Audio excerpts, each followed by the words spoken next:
This clip is brought to you by SaveWithConrad.com. Let's go to the ring, and here's your co-host. Hey, it's Conrad Thompson. This is pretty cool. Look at this. The All-American Boys. That's what we need right now. We need the Rougeaus in there. Yeah, Jesus. I got to tell you, I kind of like the Natural Disasters as a tag team. Well, I do too. Well, you were shitting on them earlier. Oh, they're fat guys. Oh, that's not flattering. I didn't say that. You did. It's like you accused me of saying the M word. Whoa, you got to get your fucking consonants together, son. I didn't say midget. You said midget. Whoa, I didn't. You just said it again. You can't stop yourself.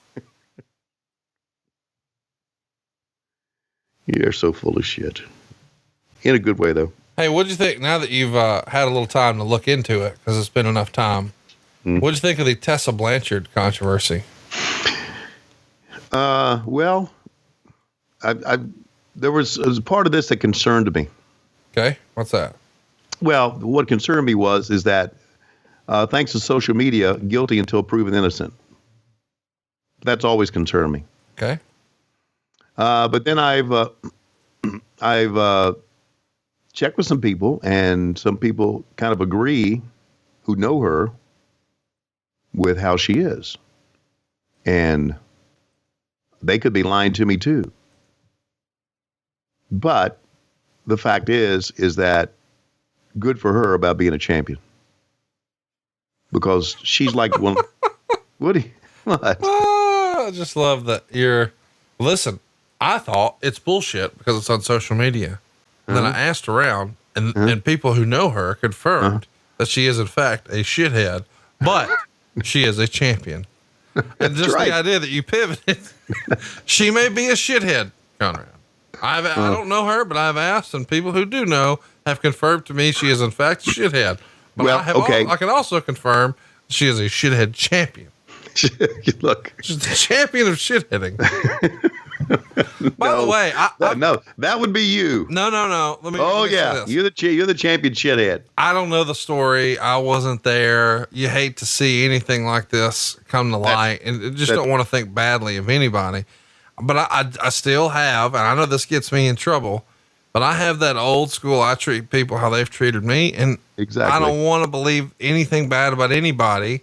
And I just formed my own opinion. She was always great with me. And she's wonderful. Yeah. And we both think the world of her dad and her stepdad. And, you know, a lot of people are down on the idea that there is a woman with the big belt. I think Booker T said it is the worst thing in the history of Impact Wrestling, the worst decision they've ever made. And that is saying a lot because they've made some questionable decisions over the years. But then, you know, not one, not two, not three, but a lot of people are coming out and saying negative things about her. And it feels a little like piling on, and some people are questioning the timing, but if the basis of the whole race thing is true, you hate to see it because that shouldn't exist anywhere. And especially when this is such a niche thing, like wrestling, man, in the scheme of things, it is so niche. You know what I mean? Like the last thing we need is us sort of cannibalizing ourselves. Like everybody else is going to shit on us for liking this thing. We don't need to shit on each other. Exactly. Well said. What I heard, I didn't hear anything about racism when it came to her. Good. Cause I'd never heard that from anywhere else ever. I've heard she was difficult. That's right. I heard that when you work with her, that she was very demanding to the point to where she was, maybe even so, I don't know, micromanaging her matches. And it made it very difficult to work with her. And then someone also said, well, you know, some people are like that, and that's why she's been successful. Right. Because she knows what she likes, and if you don't do exactly what she wants, she gets flustered. That's what I heard, that she was difficult to work with at times. I didn't hear anything about racism or anything like that. You know what? I don't have a fucking problem with that. I don't either. Because, you know, Diamond Dallas Page, well, never mind. Yeah, there's been many people that have been difficult to work with. Macho Man. Yeah, Hulk absolutely. Hogan. Sure. A lot of the top guys in our business. I mean, Steve Austin walked out on creative once. Like, There's been lots of people that doesn't work for me, brother. And, you know, there's been a lot of people who, you know, were top guys and they had to micromanage parts of the process to get there. And there's nothing wrong with that. They're in charge of their own career. So, and the difference is that they were difficult to work with back before there was social media. And every time you read something on social media, you think it's the truth, which is bullshit. Man, big chair shot there. I guess we should tell you, Meltzer would give this one a 1.5 stars. This was actually the best match I've seen these four have, but it says more about how bad the other matches have been. It was okay until the cheap finish where everyone was brawling on the floor and Typhoon got in to beat the count. With all the time they spent on booking the rest of the card, they must have spent the time it takes between a bite of a roast beef sandwich to come up with this finish. 1.5 stars. Roast beef sandwich. Yeah, I don't know where that's coming from, but next up, man, it's our main event. And by the way, we should mention, because we've got a lot of time left for this main event. This is for the world title. The world championship is vacant. We do not have a world champion. You may remember at Survivor Series 1991, The Undertaker gave a tombstone pile driver to Hulk Hogan. The assist from Ric Flair, where Flair slid a chair underneath, so it was a tombstone on a chair. Undertaker walked away with your world championship title belt, and immediately Jack Tunney set up a rematch for Hulk Hogan, feeling that Hogan had been wronged. And at last Tuesday in Texas, he cheated. He threw the dead man's ashes in the eyes of the Undertaker and got the win. So they've said, hey, too many shenanigans. We're going to strip the title. Whoever wins the Royal Rumble is now your world champion. And we go backstage here and we've got Sean Mooney.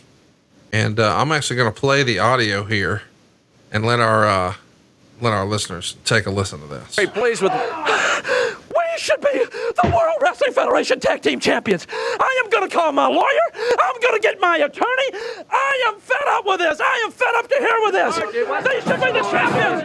I'm sick of Earthquake and we had the titles. I can't believe what happened. How come they were taken away? Well, you know, you have to. It must be a pinfall. Millions of people see it.